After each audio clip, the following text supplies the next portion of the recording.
Hello guys, आप सभी को गुड इवनिंग। आई होप कि आप लोग अच्छे होंगे मित्रों। तो मैं आज जो लेकर आया क्वेश्चन किरचॉफ का नियम, यानी साथियों मैं आप सभी को बता दूं कि जो हम लोग आज पढ़ने वाले किरचॉफ का नियम, ये आप सभी को बोर्ड में 5 नंबर का पूछता है। तो साथियों इसको भी देखेंगे। जो मैं क्वेश्चन इंपोर्टेंट लगातार करवा रहा हूँ साथियों, इस क्वेश्चन को आप लोग न छोड़े और प्लीज आप सभी लोग इसको देखें। तो आइए इसको भी देखते हैं। सबसे पहले हम लोग जानेंगे, देखेंगे यहाँ पे जो लिखा हुआ है किरचॉफ का नियम यानी किरचॉफ लॉ।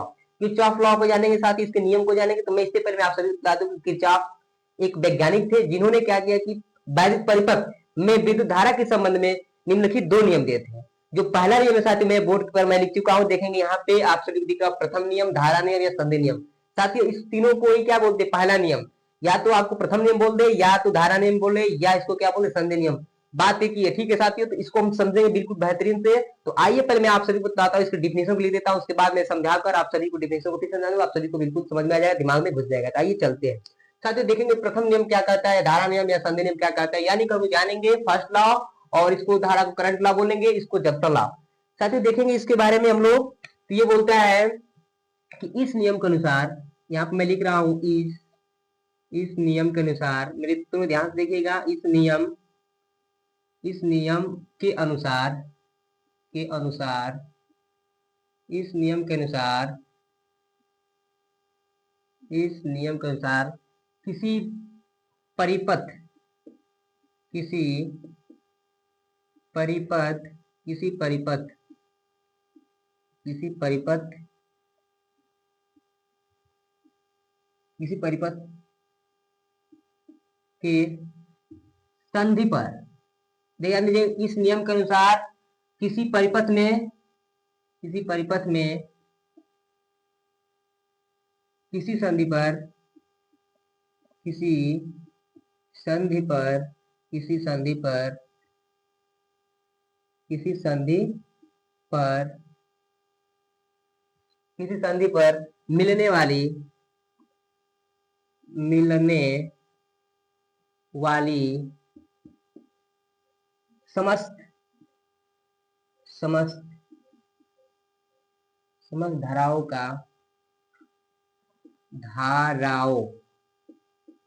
समस्त धाराओं का बीजगणितीय योग, ठीक है साथियों, बीजगणितीय योग क्या होता है, शून्य होता है, ठीक है मेरे मित्रों, इसको ध्यान दीजिएगा। यानी कि आप सभी को मैं यहाँ पर डिफिनेशन लिख चुका हूँ, यानी कि इसका प्रथम नियम का। साथियों इस नियम के अनुसार मैं आप सभी को बता दूं कि यहाँ पर बोला गया, इस नियम के अनुसार किसी परिपथ में किसी संधि पर मिलने वाली समस्त धाराओं का बीजगणितीय क्या होता है, शून्य होता है। इस बात को हम लोग समझेंगे डायग्राम के हिसाब से। डायग्राम को समझ जाएंगे, ये अपना चुटकी हो जाएगा, बन जाएगा, ठीक है साथियों। तो आइए मैं आप सभी को समझाता हूँ, यहाँ पे ध्यान देंगे आप लोग। यहाँ पर देखेंगे ये हमारा क्या है, यहाँ पे जाने का कोई बिल्कुल मैं गोल सा बना लेता हूँ साथियों। यहाँ पे छोटा सा कोई एक संधि बना लेता हूँ, इसका नाम क्या है, संधि, ठीक है मेरे मित्रों। और यहाँ से जो करंट है, ये धारा आ रही है इधर से, मान के चलिए जो आ रही है यहाँ से I1 आ रही है, ठीक है। और इधर से भी मान के चलिए जो धारा आ रही है I2 आ रही है यहाँ से, इसको ध्यान देंगे। और इधर से जो आ रही है साथ मेरे मित्रों I3 आ रही है, इसका नाम होगा I3। और इधर से जो बाहर निकल, यहाँ पर भी ध्यान देंगे, जो यहाँ से बाहर निकले मेरे मित्रों, इसका नाम दे देते हम लोग। यहाँ से ध्यान देंगे, धारा का नाम अच्छे से देंगे, ध्यान देंगे। यहाँ पे ये कोई धारा यहाँ से आ रही है, यहाँ से आ रही है, यहाँ से इधर से बाहर निकल रही है, इसको ध्यान देंगे आप लोग, ठीक है मेरे मित्रों। यहाँ से देखिए, यहाँ से क्या धारा, यह धारा आ रही है I1, इधर जा रही है, ऊपर से भी I2 धारा आ रही है, नीचे से क्या I3 आ रही है, और इधर से देखेंगे I4 बाहर निकल रही है, और 5 भी बाहर निकल रही है, इसको ध्यान देंगे। ये देखिए आप सभी को मैं आप सभी बता दूं कि यहाँ पर जो मैं बीच में देख रहा हूँ, यहाँ पे ये चीज, ये आप सभी का क्या है, ये है एक संधि। ये क्या है, आप सभी का संधि है, ठीक है मेरे मित्रों, ये क्या है, एक संधि है, इसको ध्यान देंगे, संधि। और मेरे मित्र मैं आपसे बता दूं कि ये जो पूरा प्रोसेस है, इसको बोलते हैं परिपथ। क्या बोलते हैं, इसको परिपथ बोलेंगे। क्या बोलेंगे, इस पूरे प्रोसेस को क्या बोलेंगे, परिपथ, इसको बोलेंगे परिपथ, ठीक है मेरे मित्रों। और देखेंगे यहाँ पे इस परिपथ में देखेंगे साथियों आप लोग कि जो भी धारा इसमें आ रही है, यानी कि I1 I2 I3, यहाँ पर देख रहे हैं आप सभी लोग, यहाँ पर देख रहे हैं कि I1 I2 I3 धारा साथियों जो है, ये क्या है, सभी धारा, ये I4 ये I5, यहाँ पर देखा I1 I2 I3 जो है धारा, ये कहाँ से आ रही है, देखिए यहाँ से देखेंगे तो ये आप सभी को मिल रहा है संधि पर, सारी धारा कहाँ मिल रही है, संधि पर मिल रही है। ये धारा कहाँ से निकल रही है, I4 संधि से निकल रही है, यानी कि साथ जितने भी धाराएं आ रही है वो संधि की तरफ आ रही है, और जितने धाराएं बाहर निकल रही है जैसे I4 है I5 है वो संधि की तरफ से ही बाहर निकल रही है, यानी कि सारे देखेंगे यहाँ पे तो सब संधि पर ही मिल रही है। ठीक है साथियों, यहाँ से हम लोग इसी से डिफिनेशन बनाया है। इससे डिफिनेशन किस तरह बनाया है बता दो साथियों आप सभी को, किसी इस नियम के अनुसार बोला गया किसी परिपथ में, ये क्या हमारा सर्किट है। ठीक है साथियों, किसी परिपथ में किसी संधि पर, देखिए क्या कोई संधि है, किसी संधि पर मिलने वाली सभी या मिलने वाली सभी धाराएं जो बोली अभी, मिलने वाली समस्त धाराएं का बीजगणितीय क्या होता है, शून्य बोला गया है। एक बार देखिए और ये हमारा क्या परिपथ है, कि माने क्या ये परिपथ है कोई, तो लिखेगा किसी परिपथ में किसी संधि पर मिलने वाली समस्त धाराएं, देखिए I1 I2 I4 I3 I4 I5 मिलने वाली समस्त धाराएं का बीजगणितीय क्या होता है, शून्य होता है। बीजगणितीय क्या होता है साथियों, इसको बोलते हैं बीजगणितीय। बीजगणितीय की बात बोलते हैं, इसको बुलाते हैं, बुलाते हैं आई जो हो जाएगा साथियों कितना होता है, इसका 0 होता है। ठीक है मेरे मित्रों, यहाँ से बना सकते हैं हम लोग। यानी कि फिर से एक बात देखेंगे, ये हमारा कोई क्या एक सर्किट है साथियों, जो कि हम आप सभी को बता देंगे कि ये क्या है, एक परिपथ है, जो कि इस परिपथ में क्या देख रहे हैं, संधि पर, ये क्या है कोई संधि पर मिलने वाली समस्त धाराएं, देखो सभी धाराएं मिल रही है, संधि पर मिलने वाली समस्त धाराएं का बीजगणितीय योग, बीजगणितीय मतलब सिग्मा योग, बीजगणितीय योग क्या होता है, 0 होगा। ठीक है मित्रों, यहाँ से आप सभी को समझ में आ गया होगा। चलते हैं, और मैं आप सभी को बता दूं मेरे मित्रों, यहाँ से हम लोग बता सकते हैं कि सिग्मा आई बराबर क्या हो जाएगा, 0। ठीक है मेरे मित्रों, यहाँ से देख लो, आप सभी को समझ में आ गया, इसको रीज कर देता हूँ। ठीक है, देखिए यहाँ से ये कोई हमारा क्या पूरा परिपथ है, इसके बीच में कोई संधि है, सारी धाराएं मिल रही है, यहाँ पे देख रहे हैं इस संधि पर। ठीक है, इसी से मैं बिल्कुल बनाया हूँ। ठीक है, यहाँ पर एक और बात बताएंगे कि प्रयास करेंगे यहाँ पे आप सभी को कि जो भी धाराएं लिखेंगे इस संधि की तरफ आ जाने वाली संधि, चलो इसको क्या है, संधि की तरफ, संधि के तरफ आने वाली धारा, आने वाली धारा धनात्मक दी जाएगी, धनात्मक। ठीक है मेरे मित्रों, नोट में लिखेंगे ये चीज, मान के नोट में लिख लेंगे इसको। ठीक है, नोट में लिख लिया। और क्या लिखेंगे, संधि की तरफ से जाने वाली, संधि के तरफ से जाने वाली धारा, क्या लेंगे यहाँ पे, धारा ऋणात्मक लेंगे, किस क्या लेंगे यहाँ पे, ऋणात्मक। ठीक है, ऋणात्मक को लेंगे। ठीक है साथियों, तो देखिए यहाँ मैं आपसे बता देता हूँ यहाँ से कि संधि की तरफ आने वाली धारा, देखिए संधि तरफ, ये संधि इधर कौन धारा, I1 आ रही है, I2 आ रही है, I3 आ रही है। देख रहे साथियों मेरे मित्रों, और यहाँ पर लिखेंगे तो उसको क्या लेना, धनात्मक लेना, तो लिखेंगे यहाँ पर I1 प्लस ये धारा और आ रही है I2 प्लस और कौन धारा आ रही है, I3 आ रही है। इसको हमने क्या ले लिया, धनात्मक ले लिया। और जो धारा संधि की तरफ से बाहर निकल रही है उसको, जैसे I4 बाहर निकल रही है, I3 I5 निकल रही है, इसको ऋणात्मक लेंगे, तो I4 को क्या लेंगे यहाँ पर, ऋणात्मक I4, और I5 भी क्या हो जाएगी, यहाँ से ऋणात्मक हो जाएगी। इनका बीजगणितीय कितना 0 होता है, तो इसके कुल के बराबर क्या होगा, 0 हो जाएगा। यहाँ से आप सभी को देख रहे हैं, समझ में आ रहा है यहाँ से, यानी कि जो भी हमारी संधि की तरफ आ रही धारा I1 I2 I3, ये धारा को धनात्मक लेंगे, और जो भी संधि की तरफ से बाहर निकल रही है I4 जैसे I5, इसको ऋणात्मक लेंगे। हमने I1 I2 I3 को धनात्मक लिया है, और I4 R5 को क्या लिया है, यहाँ पर देखेंगे तो ऋणात्मक लिया, इसका तो पूरा क्या 0 होता है। अब यहाँ पे ध्यान देंगे, अब थोड़ा सा पक्षांतर इसको करते उधर, जैसे कि I1 plus I2 plus I3, देख रहे हैं यहाँ पे, अब I3 यहाँ पे, अब I4 को उधर लेकर क्या हो जाएगा, प्लस हो जाएगा I4, ये उधर जाए तो क्या हो जाएगा I5, यहाँ पे देख सकते हैं आप लोग। यानी कि मैं आप सभी को बता दिया साथियों कि जितनी धारा I1 I2 I3, जितनी धारा आई थी वो आउट हो गई, फिर बाहर निकल गई, I4 I5 की धारा क्या हो गई, बाहर निकल गई। यानी कि इस संधि पर कोई भी धारा ठहरा नहीं है, रुका नहीं है, जितनी धारा आई थी उतनी धारा क्या निकल चुकी है। तो साथ ही मैं आपसे बता दूं कि ये कहता हमारा जो रहता है किरचॉफ का प्रथम नियम होता है, तथा आप सभी को बता दूं साथियों कि ये आवेश का संरक्षण का पालन करता है। यहाँ पर ये आवेश का संरक्षण का नियम का पालन करता है। लिखेंगे यह, नोट करके लिख लीजिएगा इसको जरूर, कि यह आवेश का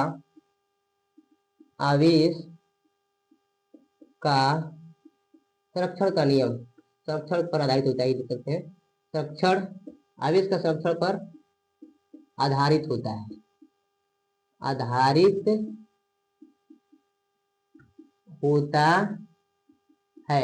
ठीक है मित्रों, यानी कि आवेश का संरक्षण क्या कहता है, आवेश संरक्षण कहता है साथियों की ना ही हम आवेश संरक्षण को नष्ट कर सकते, ना ही उत्पन्न कर सकते हैं, इसको क्या करते हैं, एक प्रकार से दूसरे प्रकार में क्या इसको हम लोग बांट सकते हैं। ठीक है साथियों, तो बस इसी तरह इसी के आधार पर यानी इसी के सिद्धांत पर हमारा क्या है, ये हमारा किरचॉफ का पहला नियम है, जितना धारा आया था वो धारा क्या है, बाहर निकल गया, फ्लो हो जाता है।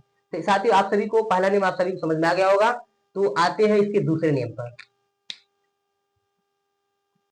तो आइए देखिए इसके दूसरे नियम को। तो मैं साथ ही में आप सभी को बता दूं, इसके दूसरे नियम को मैं आप सभी को बोर्ड पर लिख चुका हूं, जो कि आप सभी को दिख रहा है। तो साथ ही में आप सभी को बताऊंगा कि इसको मैं लिख तो दिया हूं, लेकिन मैं आप सभी को डायग्राम के माध्यम से समझाता हूं इसको, इस पूरी चीज को क्या चीज है। ठीक है, तो आइए हम इसको डायग्राम के माध्यम से समझते हैं इसको। तो देखते हैं इसको थोड़ा सा डायग्राम, इसमें इसको समझेंगे। पहले यहाँ पर ध्यान दीजिए, यहाँ पर सबसे पहले हम परिपथ बनाएंगे।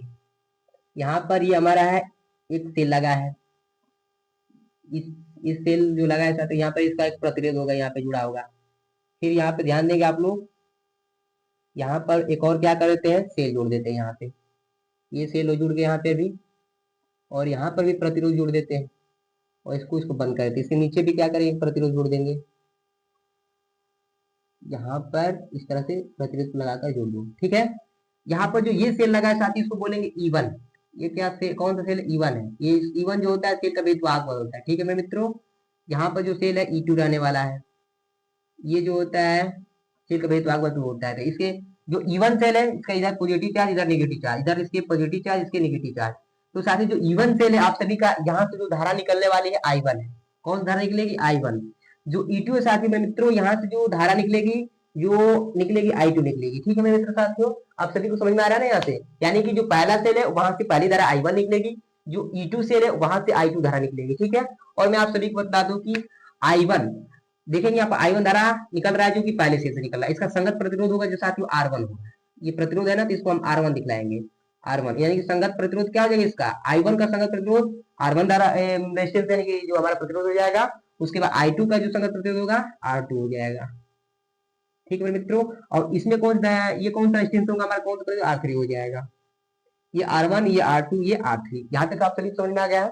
यानी कि मैं आप सभी बता दूं कि यहाँ से जो धारा निकल रही है, यहाँ से I1 निकल रही है, इधर से I2 निकल रही है। जो धारा की दिशा होगी इधर से निकल इधर से आएगी, ये इधर से इधर रोटेट होगी। ठीक है, और यहाँ पे I2 जो धारा है साथियों, ये इधर प्लस है तो इसका इधर से रोटेशन होगा, निकलेगा। ठीक है, तो मैं आपसे बता दूं कि I1 धारा इस तरह से निकल रही है, इस तरह से आएगी, फिर इसमें जाएगी, और I2 धारा इधर से आ रही है, फिर विपरीत हो जाएंगे दोनों। ठीक है, इधर से ये निकल रहा है, इधर से ये आ रही है। ठीक है, तो इसमें जो धारा बना, इस प्रतिरोध में जो धारा बहेगा साथ, ऊपर से I1 आ रही है, इधर I1 ही बहने वाला है। इधर जो R2 के साथ, इसमें जो धारा कौन बहेगा, I2 ही बहेगा। इसमें बचता है R3।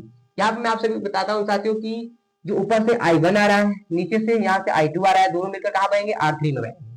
ऊपर से कौन, I1 और I2 दोनों मिलकर यहाँ से किस में जाएंगे, R3 में जाएंगे, यानी R3 में बहेंगे। तो यानी कि I1 प्लस I2 दोनों मिलकर कहाँ निकलेंगे, ये जाएंगे R3 में। आया समझ में आप सभी को।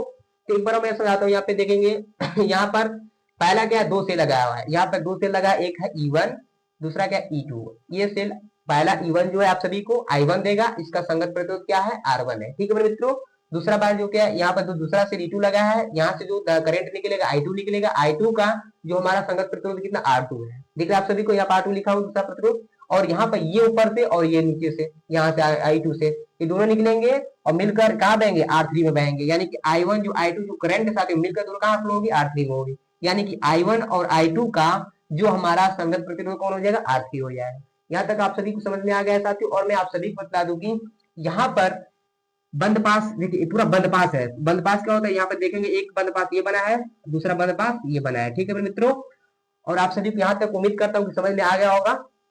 तो मैं आप सभी को समझाने का प्रयास करूंगा यहाँ पे। ठीक है साथियों मेरे मित्रों, यहाँ तक आप सभी समझ में आ गया ना। और इसके क्या करते हैं, कुछ नाम दे देते हैं यहाँ पे। मान लीजिए इसका नाम A, इसका नाम B, इसका नाम C, इसका नाम D, इसका नाम E, इसका नाम F दे देता हूँ। यहाँ पे दो बंद पास बन चुके हैं। ठीक है मेरे मित्रों, यहाँ पर मैं आप सभी को डायग्राम को बता दिया हूँ। इसमें जो करंट फॉलो होगी साथियों, देखिए ये ऊपर से इस तरह से आ रहा है धारा ना, इसमें इस तरह से धारा बहेगी, ऊपर से इस तरह से भी बहेगी, इसमें भी इस तरह से धारा की जो डायरेक्शन होगी, रोटेशन होगी, इस तरह से होगी। ठीक है, यहाँ तक आप सभी को समझ में आ गया। और आगे इसमें थोड़ा सा हम बढ़ते हैं। देखिए अब मैं इसको इसके नियम को मैं आप सभी को बड़े ही बारीक से समझाएंगे। तो ध्यान दीजिए, मैं बोला यहाँ पे कि इस नियम के अनुसार किसी वैद्युत परिपथ के, देखिए ये कोई हमारा क्या है, वैद्युत परिपथ है पूरा, क्या है टोटल, ये हमारा क्या है, वैद्युत परिपथ है। ये कोई हमारा परिपथ है, पूरा सर्किट है, ये क्या है, परिपथ। ठीक है मित्र, क्या है, पूरा परिपथ है। हाँ, यहाँ पे देखेंगे किसी वैद्युत परिपथ के प्रत्येक बंद पास, यहाँ पर देखेंगे बंद पास कितने साथियों, यहाँ पर एक बंद पास है, यहाँ पर दूसरा बंद पास है।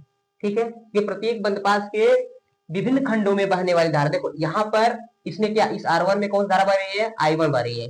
यहाँ पर R2 में कौन सी धारा बह रही है, I2 बह रही है। इसमें R3 में कौन सी धारा बह रही है, I1 और I2 दोनों मिलकर बह रही है।